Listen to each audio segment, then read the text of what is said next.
Hey everyone, it's Nathan Orenstein with The No Show here to talk about A Quiet Place Part 2. A Quiet Place Part 2 is written and directed by John Krasinski and stars Emily Blunt, Killian Murphy, Millicent Simmonds, and Noah Jupe. It is a direct sequel to 2018's A Quiet Place and is showing in theaters. I'm not going to spoil the first one for you if you haven't seen it, but I will say that A Quiet Place Part 2 picks up right where the first one left off. And when I say that, I mean it takes place literally like minutes after A Quiet Place ends. If you're unfamiliar, the premise is that there are these blind monsters that have taken over, and they basically attack and try to kill any sound they hear. That's really all you need to know, and you can definitely watch Part 2 without seeing the first one.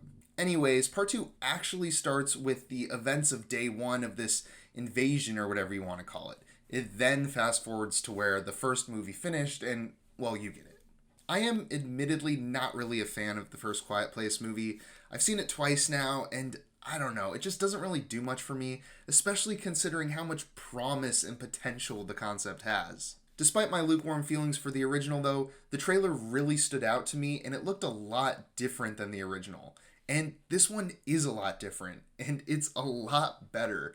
In fact, I can't really think of another sequel that outshines its predecessor by so much, especially in the horror genre. Basically, everything is improved here from the original. And I think that's mostly due to an absolute masterclass in directing from Mr. John Krasinski. Right off the bat, we get one of the most perfectly crafted introduction scenes I have ever seen in my life.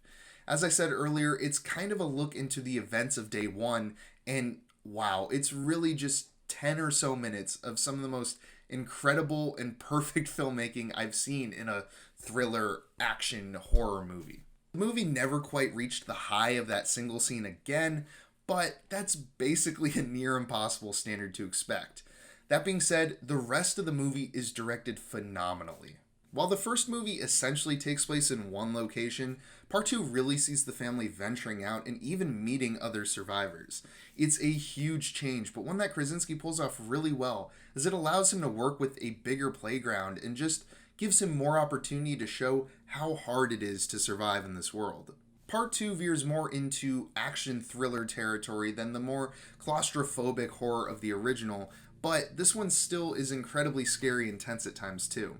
I will say that Part 2 does seem to rely more on cheap jump scares than the original did, but there are just as many scenes that build tension authentically here too. Pair that with top tier sound design and some incredible CGI, and A Quiet Place Part 2 ends up working exceptionally well as a horror, thriller, action hybrid. Where A Quiet Place Part 2 isn't quite as good is in its writing, and more specifically in some of its narrative beats. I'm not going to get into any spoilers, don't worry, but I will say that some of the story choices here just don't make too much sense if you really start to think about it, and there were also some glaring missed opportunities that really could have amplified this story even more. Hard to talk about it without spoilers, but I do think the story could have been executed a bit better. The dialogue's execution is pretty similar to the first one in that there isn't much of any. It does tend to slow the story down a little bit in parts, but it's not much of an issue here. The cast here is really good, just like in the first movie, and once again we have more of a reliance on physical acting given the lack of dialogue. Emily Blunt is great here again, and Killian Murphy is a perfect addition to this cast, but the real stars of the show here are child actors Millicent Simmonds and Noah Jupe. Their characters both feel more important in Part 2, and I think they both do an incredible job with their additional screen time. Noah Jupe in particular probably has the most intense and demanding performance of the whole film, and he knocks it out of the park in every scene he's in. In my opinion, A Quiet Place Part 2 is the first can't-miss action blockbuster of the summer.